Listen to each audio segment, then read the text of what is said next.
जय हिंद साथियों, मैं विकास सर और आप सभी को फिर से एक बार अपना प्यारा यूट्यूब चैनल देसी क्लासेस में स्वागत है। आज क्लास 12 के विद्यार्थियों के लिए हिंदी काव्य खंड का चैप्टर 6 लेकर आए हैं, जिसका नाम है तुमुल कोलाहल कलह में। तुमुल कोलाहल कलह में, ये तुमुल कोलाहल कलह जो है जयशंकर प्रसाद जी के द्वारा लिखा गया है। इस चैप्टर के आज हम लोग लेखक परिचय और संपूर्ण अर्थ समझने वाले हैं। तो आइए सबसे पहले हम लोग लेखक परिचय की बात करते हैं, और जितना हम आपको लेखक परिचय में बता देंगे है ना, उससे ज़्यादा जो है मेरी समझ से उससे ज़्यादा आपसे एग्जाम में नहीं पूछा जाएगा। बशर्ते आप लोग ध्यान से समझिएगा, आपको ध्यान से समझना है और ध्यान से देखना भी है। तो आइए हम लोग तुमुल कोलाहल कलह जयशंकर प्रसाद जी के द्वारा लिखा गया है, इसका लेखक परिचय पहले समझेंगे, है ना। सबसे पहले तुमुल कोलाहल कलह का लेखक है जयशंकर प्रसाद जी, और जयशंकर प्रसाद जी का जन्म जो है 30 जनवरी 1889 ईस्वी को हुआ था। जन्म स्थान की बात करेंगे तो इनका जन्म वाराणसी में हुआ था, और इनके पिता का नाम क्या था? देवी प्रसाद साहू। यानी जयशंकर प्रसाद के पिता का नाम देवी प्रसाद साहू था, और पितामह यानी पितामह कहने का मतलब जयशंकर प्रसाद जी के दादा का जो नाम था वो था शिवरत्न साहू, और इनका उपनाम था सुघनी साहू। सुघनी साहू। अब कहेगा तुम लोग कि सर सुघनी साहू क्यों इनका नाम था? तो ये तंबाकू, खैनी, बीड़ी ये सब बेचते थे, जिसकी वजह से इनका नाम क्या था? सुघनी साहू। अब हम लोग शिक्षा की बात करेंगे तो जयशंकर प्रसाद की शिक्षा है कि ये 8वीं कक्षा तक ही पढ़ पाए थे।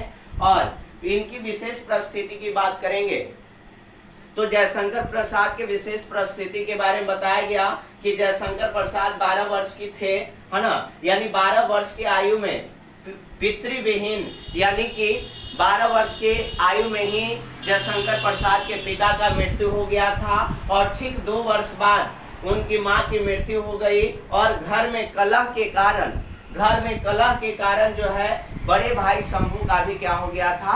मृत्यु हो गया था। उसके बाद इनका जीवन बहुत ही कष्टदायक और कह सकते हैं कि बहुत ही एक अजीब गरीब सा जीवन इनका कटने लगा था, है ना। चूंकि 12 वर्ष की आयु में इनके पिता का देहांत हुआ, उसके 2 वर्ष बाद जो है इनकी मां मर गई, और फिर उसके बाद बताया जाता है कि घर में कलह के कारण जो है इनके बड़े भाई शंभू का भी क्या हो गया था? मृत्यु हो गया था। आगे हम लोग बात करेंगे, इतना कष्टदायक जीवन होने के बाद भी जयशंकर प्रसाद जी के द्वारा कुछ ऐसी रचनाएं लिखी गई जिसकी वजह से इनका जीवन जो है कष्टदायक से सुखमय में क्या हुआ था? परिवर्तित हुआ था। आइए सबसे पहले हम लोग झरना की बात करेंगे। इनके द्वारा कुछ रचनाएं हैं, जैसे झरना, आंसू, लहर, ये सब जो है जयशंकर प्रसाद जी के द्वारा लिखा गया काव्य क्या है ना, काव्य संग्रह है या काव्य रचना कह सकते हैं। उसके बाद कमायनी 1936 में इनके द्वारा लिखा गया, जो कि एक प्रबंध काव्य है। उसके बाद छाया, प्रतिध्वनि, इंद्रजाल, ये कथा रचना या कथा संग्रह है, जो जयशंकर प्रसाद जी के द्वारा क्या किया गया है? लिखा गया है। इनके द्वारा कुछ उपन्यास भी लिखा गया है, जैसे आपको याद रखना है कंकाल, तितली और इरावती। कंकाल, तितली और इरावती जो है, इसका लेखक कौन है भाई? तो इसका लेखक है जयशंकर प्रसाद, है ना, जयशंकर प्रसाद जी। उसके बाद कुछ 2-3 पॉइंट आपको याद रखना है, जो अक्सर आपके बोर्ड एग्जाम में पूछा जाता है। पूछ दिया जाएगा कि तुमुल कोलाहल जो है कलह में, ये कहाँ से संकलित है, किससे संकलित है? तो आपको याद रखना है तुमुल कोलाहल कलह में कमायनी से संकलित है, यानी कमायनी से लिया गया है। उसके बाद जयशंकर प्रसाद कैसे कवि थे? तो जयशंकर प्रसाद एक छायावादी कवि थे। और आगे याद रखना है आपको, जयशंकर प्रसाद शुरू में ब्रज भाषा यानी अपनी कविताओं को लिखने में, रचनाओं को लिखने में ब्रज भाषा का प्रयोग किए थे, लेकिन बाद में फिर खड़ी बोली यानी हिंदी का प्रयोग करना क्या कर दिए थे? शुरू कर दिए थे। तो ये रहा तुमुल कोलाहल कलह में संपूर्ण लेखक परिचय, और मुझे नहीं लगता है कि इतना समझने के बाद इतना से ज्यादा आपके बोर्ड एग्जाम में क्वेश्चन पूछा जाएगा। अब आइए तुमुल कोलाहल कलह में इसके इस कविता के हम लोग एक एक पद को, एक एक पंक्ति को क्या करेंगे, समझेंगे। तो ध्यान से सुनिएगा। सबसे यानी भाग 1 का पहला पंक्ति क्या है, तुमुल कोलाहल कलह में मैं हृदय की बात रे मन, है ना। तुमुल कोलाहल कलह में मैं हृदय की बात रे मन, यानी प्रस्तुत पंक्तियां छायावाद के प्रमुख कवि जयशंकर प्रसाद द्वारा रचित महाकाव्य कामायनी के निर्वेद सर्ग से ली गई है, जिसमें श्रद्धा मन को पाकर कहती है कि इस अत्यंत कोलाहल में मैं हृदय की बात की तरह हूं। यानी कि तुमुल कोलाहल कलह जो है ये कामायनी से क्या किया गया है, लिया गया है, संकलित है, जिसमें लेखक कहते हैं कि श्रद्धा मन को पाकर, यानी श्रद्धा मन को पाकर कहती है कि इस अत्यंत कोलाहल में मैं हृदय के बात की तरह हूं, है ना। अगर कोई भी व्यक्ति अपने जीवन में कितना हो कष्टदायक हो, तो उसको अगर अपने जीवन में आराम मिलता है तो वो हृदय के सुकून से ही मिलता है।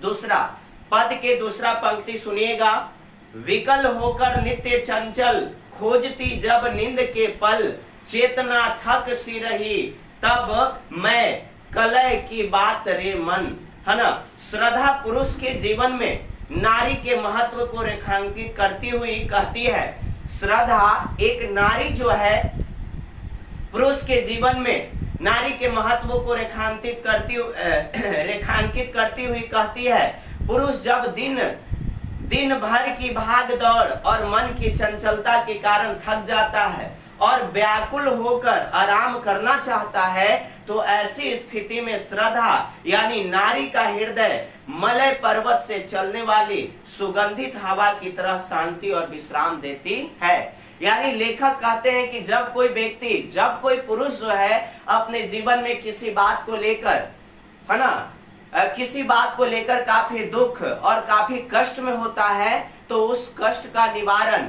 केवल और केवल हमारे घर की या उस पुरुष की स्त्रियां ही कर सकती है, स्त्रियां की हृदय ही कर सकती है। और स्त्रियों का तुलना किया गया है मलय पर्वत से, कि मलय पर्वत से चलने वाली सुगंधित हवा की तरह शांति और विश्राम देती है। कवि कहना चाहते हैं कि मन चंचल है और मन की चंचलता के कारण शरीर थक कर आराम खोजता है। ऐसी स्थिति में व्यक्ति का हृदय ही उसको आराम देता है। जब कोई व्यक्ति अपने जीवन में काफी कष्टदायक और दुखदायक समय से गुजरता रहता है, काम करने के बदले वह काफी थक जाता है, तो वो विश्राम चाहता है और वो विश्राम की स्थिति में चाहता है, आराम खोजता है। और ऐसी स्थिति में व्यक्ति का हृदय ही उसको क्या देता है, आराम देता है। आगे चलिए पद के तीसरे पंक्ति को सुनेंगे, चिर विषाद विलीन मन की इस व्यथा के तिमिर बन की मैं उषा की ज्योति रेखा कुसुम विकसित प्राप्त रे मन। यानी मन अंधकार रूपी दुख के वन में दीर्घकाल के लिए हवा क्या है, दबा हुआ है। यानी लेखक कहते हैं कि हमारा मन जो है वो अंधकार रूपी दुख के वन में दीर्घकाल के लिए दबा हुआ है, लंबे समय के लिए दबा हुआ है। मैं उसमें सुबह की किरणों की तरह हूँ।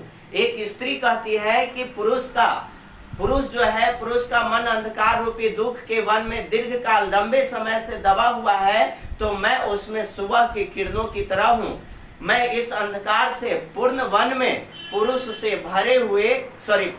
भरे हुए सुबह के क्या हूँ, समान हूँ। यानी श्रद्धा यहाँ पर एक नारी जो है कहती है कि जब पुरुष लंबे समय से, जब पुरुष का मन वन में दबा हुआ होता है, तो मैं उसमें सुबह की किरणों की तरह हूँ और मैं इस अंधकार से पूर्ण वन में पुष्प से भरे हुए सुबह के क्या हूँ, समान हूँ। आगे बढ़िए पद के अगले पंक्ति को सुनेंगे, जहां मरु ज्वाला धधकती चाकती कन को तरसती, उन्हीं जीवन घाटियों की मैं सरस बरसात रे मन।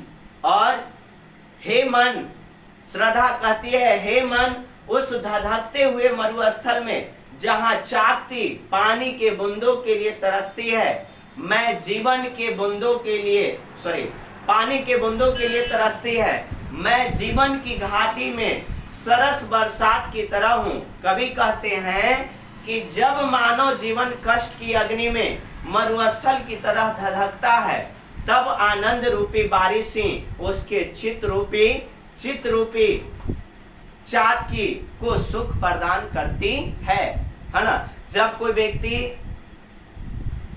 व्यक्ति जो है ना, जब मानव जीवन कष्ट की अग्नि में मरुस्थल की तरह धधकता है, तब आनंद रूपी बारिश ही उसके चित्त रूपी चातकी को सुख प्रदान करती है।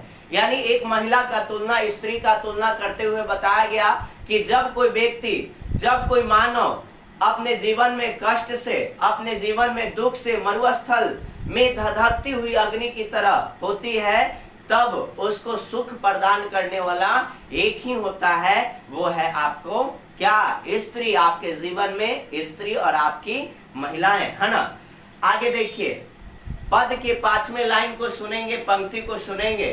कहा गया कि पवन की प्राचीर में रुक जला जीवन जा, रहा झुक इस झूलते विश्व वन की, मैं कुसुम ऋतु रात रे मन, है ना। हे मन, जब जीवन पवन की ऊंची चहार दीवार बंद होकर झुक जाता है, जब मानव जीवन झुलस जाता है, ऐसी स्थिति में मैं बसंत की रात की तरह हूँ, जो इस झुलसे हुए मन को हरा भरा कर सकती है ना। यहाँ पे बताया गया है कि हे मन, जब जीवन पवन की ऊंची चहार दीवारी बंद होकर झुक जाता है, जब मानव जीवन झुलस जाता है, तो ऐसी स्थिति में मैं बसंत की रात की तरह हूँ, जो इस झुलसे हुए मन को हरा भरा कर सकती है। ऐसा कौन बोल रहा है? ऐसा श्रद्धा यानी स्त्री जो है कहती है कि अगर मानव जीवन झुलस जाता है, तो ऐसी स्थिति में मैं बसंत की रात की तरह हूँ, जो इस झुलसे हुए मन को हरा भरा कर सकती हूँ, है ना। आप देखे होंगे कि बसंत की रात जो है काफी, है ना, क्या होता है? सुनहला होता है, ठंडी ठंडी हवाएं चलती है, जो हमारे मन को क्या कर देती है? प्रफुल्लित कर देती है। आगे सुनिएगा।